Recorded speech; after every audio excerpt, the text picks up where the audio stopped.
Hi viewers, welcome to my YouTube channel. ಬನ್ನಿ, ಇವತ್ತಿನ recipe ಬಂದುಬಿಟ್ಟು ನಾನು ರವೆ ಉಂಡೆ ಮಾಡೋದು ಹೇಗೆ ಅಂತ ತೋರಿಸ್ಕೊಡ್ತೀನಿ. ತುಂಬ ಚೆನ್ನಾಗಿ ಮನೇಲಿ ಹೆಲ್ತಿಯಾಗಿ ಟೇಸ್ಟಿಯಾಗಿ ಹೇಗೆ ಮಾಡ್ಕೊಳ್ಳೋದು ಅಂತ ತೋರಿಸ್ಕೊಡ್ತಾ ಇದ್ದೀನಿ. ಒಬ್ಬೊಬ್ಬರು ಒಂದೊಂದು ರೀತಿಯಲ್ಲಿ ಮಾಡ್ತಾರೆ. ನಾನಿಲ್ಲಿ ಯಾವ ರೀತಿಯಲ್ಲಿ ಮಾಡೋದಂತ ತೋರಿಸ್ಕೊಡ್ತಾಯಿದ್ದೀನಿ. ಮೊದಲನೇದಾಗಿ ಒಂದು ಅರ್ಧ ಬೌಲಷ್ಟು ತುಪ್ಪ ತೊಗೊಂಡು ಕರಗಿಸಿಟ್ಕೊಂಡಿನಿ. ಅದ್ರ ಫಸ್ಟು ನಾನು ಗೋಡಂಬಿನ ಹುರಿದಿಡ್ಕೊತಾನೆ. ಗೋಡಂಬಿ ಅರ್ಧ ಫ್ರೈ ಆದಮೇಲೆ ನಾನು ದ್ರಾಕ್ಷಿ ಸೇರಿಸ್ಕೊತಾ ಇದ್ದೀನಿ.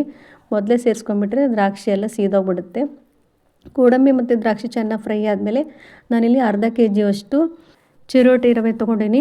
ಇದನ್ನು ಮೀಡಿಯಮ್ಮಲ್ಲಿ ಉರಿ ಹಿಡ್ಕೊಂಬಿಟ್ಟು ಚೆನ್ನಾಗಿ ಉರಿತಾ ಇರಬೇಕು. ಇದು ಯಾವಾಗಲೂ ಕೂಡ ಸ್ಟಾಪ್ ಮಾಡಬಾರ್ದು, ಉರಿತಾನೇ ಇರಬೇಕು, ಇಲ್ಲಾಂದ್ರೆ ತಳ ಹೊತ್ತುತ್ತೆ.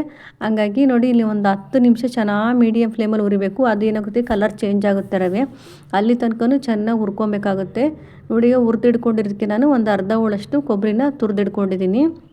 ನೀವು ಬೇಕಾದ್ರೆ ಮಿಕ್ಸಿಗೆ ಹಾಕೊಂಡು ಕೂಡ ಹಾಕೊಬೋದು. ಇವಾಗ ನಾನು ಅರ್ಧ ಕೆ ಜಿ ರವೆಗೆ ನಾನಿಲ್ಲಿ ಅರ್ಧ ಕೆ ಜಿಗಿಂತ ಕಡಿಮೆನ ಸಕ್ಕರೆ ತೊಗೊಂಡಿದ್ದೀನಿ. ನಾನಿಲ್ಲಿ 1.5 ಬೌಲಷ್ಟು ರವೆ ಇತ್ತು ಅಂದರೆ ನಾನು 1 ಬೌಲಷ್ಟು ಸಕ್ಕರೆ ತೊಗೊಂಡಿದ್ದೀನಿ. ಇದು ಜೊತೆಲೇ ಒಂದು 4 ಏಲಕ್ಕಿ, ಒಂದು 4 ಲವಂಗ ತೊಗೊಂಡಿದ್ದೀನಿ. ಲವಂಗ ಹಾಕಿದರೆ ಚೆನ್ನಾಗಿ ಸ್ವಲ್ಪ ಡಿಫ್ರೆಂಟ್ ಫ್ಲೇವರ್ ಬರುತ್ತೆ ಅಂತ ಹಾಕ್ಕೊಂಡಿದ್ದೀನಿ. ಜೊತೆಗೆ ಚಿಟಿಕೆಯಷ್ಟು ಉಪ್ಪನ್ನು ಸೇರಿಸ್ಕೊಂಡಿದ್ದೀನಿ. ಉಪ್ಪು ಹಾಕ್ಕೊಂಡ್ರೆ ಚೆನ್ನಾಗಿ ಟೇಸ್ಟ್ ಇರುತ್ತೆ, ಸ್ವೀಟ್ನೆಸ್ ಬರುತ್ತೆ. ಹಾಗಾಗಿ ಅದನ್ನೆಲ್ಲ ಹಾಕ್ಕೊಂಡು ಅದು ಸಕ್ಕರೆನ ಮಿಕ್ಸಿ ಮಾಡ್ಕೊಂಡಿದ್ದೀನಿ ನೈಸಾಗಿ. ಇವಾಗ ನೋಡಿ, ನಾನು ರವೆ ಹುರಿದಿಟ್ಕೊಂಡಿದ್ದಿಲ್ಲ ಅದ್ರ ಜೊತೆಯಲ್ಲಿ ಸೇರಿಸ್ಕೊತಾ ಇದ್ದೀನಿ. ಇನ್ನು ಯಾವುದೇ ರೀತಿ ಸ್ಟವ್ ಮೇಲೆ ಇಟ್ಟಿಲ್ಲ, ನಾನು ಕೆಳಗಡೆ ಇಟ್ಕೊಂಡು ಚೆನ್ನಾಗಿ ರವೆ ಮತ್ತು ಕೊಬ್ಬರಿ ಇದೇನಿದೆ ಸಕ್ಕರೆ ಎಲ್ಲ ನೀಟಾಗಿ ಹೊಂದಿಕೆ ಆಗೋ ಥರ ಚೆನ್ನಾಗಿ ಕೈಯಲ್ಲಿ ಮಿಕ್ಸ್ ಮಾಡಬೇಕು. ಇವಾಗ ನೀಟಾಗಿ ಆಗಿಲ್ಲ ಅಂದರೆ ಅಲ್ಲಲ್ಲೇ ಬೇರೆ ಬೇರೆ ಥರ ಟೇಸ್ಟ್ ಬರುತ್ತೆ, ಸಕ್ಕರೆ ಎಲ್ಲ ಸರಿಯಾಗಿ ಆಗಿರಲ್ಲ.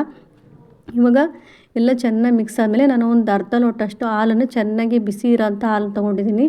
ತಣ್ಣಗಿರೋ ಹಾಲು ತೊಗೊಂಡ್ರೆ ಏನಾಗುತ್ತೆ, ಉಂಡೆ ಎಲ್ಲ ಹಸಿ ಥರ ಆಗಿಬಿಡುತ್ತೆ. ಹಂಗಾಗಿ ಬಿಸಿ ಹಾಲನ್ನು ತೊಗೊಂಡು ನೋಡಿ, ನನಗೂ ಯಾವ ಸೈಜಿಗೆ ಬೇಕೋ ಆ ಸೈಜಿಗೆ ಕಟ್ತಾ ಇದ್ದೀನಿ. ನೀವು ಬೇಕಾದರೆ ಒಂದೆಳೆ ಪಾಕಕ್ಕಿಂತ ಸ್ವಲ್ಪ ಲೈಟಾಗಿ ಮಾಡಿ ಪಾಕ ಕೂಡ ಮಾಡ್ಕೊಬೋದು.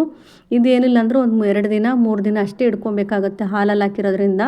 ನಮಗೆ ಬೇಕು ಒಂದು ವಾರ ತನಕ ಅಂದರೆ ನೀವು ಒಂದು ಸ್ವಲ್ಪ ಒಂದೆಳೆ ಪಾಕ ಅಷ್ಟು ಸಕ್ಕರೆನ ಮಾಡಿಬಿಟ್ಟು ಉಂಡೆ ಕಟ್ಕೊಬೋದು. ಅದು ಬೇಕಾದರೆ ಒಂದು 5ರಿಂದ 6 ದಿನ, ಒಂದು ವಾರ ತನಕ ಇಡ್ಕೊಬೋದು. ಇದು 2 ದಿನ ಇಡ್ಕೊಬೇಕಾಗುತ್ತೆ. ಇಲ್ಲಾಂದರೆ ಹಾಲಲ್ಲಿ ಹಾಕಿ ಕಟ್ಟಿರೋದ್ರಿಂದ ಸ್ವಲ್ಪ ಸ್ಮೆಲ್ ಅನಿಸುತ್ತೆ. ಹಂಗಾಗಿ ಇದು ಬೇಕಾದರೆ ಆವಾಗಲೇ ಖಾಲಿ ಮಾಡ್ಕೊಬೇಕಾಗುತ್ತೆ. ಇನ್ಸ್ಟೆಂಟಾಗಿ ಬೇಗ ಎಮರ್ಜೆನ್ಸಿಯಿಂದ ಈ ಥರ ಮಾಡ್ಕೊಬೋದು. ಇಲ್ಲ ನಮಗೊಂದು ವಾರ ತನಕ ಇರಬೇಕು ಅಂದರೆ ನೀವು ಬೇಕಾದ್ರೆ ಒಂದೆಳೆ ಪಾಕ ಮಾಡಿ ಮಾಡ್ಕೊಬೋದು. ಇದು ಕೂಡ ತುಂಬ ಚೆನ್ನಾಗಿರುತ್ತೆ. ಒಂದ್ಸರಿ ಟ್ರೈ ಮಾಡಿ. ಹಾಗೆ ಹೊಸ್ದಾಗಿ ನೋಡ್ತಾರೆ, ಸಬ್ಸ್ಕ್ರೈಬ್ ಮಾಡ್ಕೊಂಡು ನೋಡಿ, ಸಪೋರ್ಟ್ ಮಾಡಿ. Thank you for watching.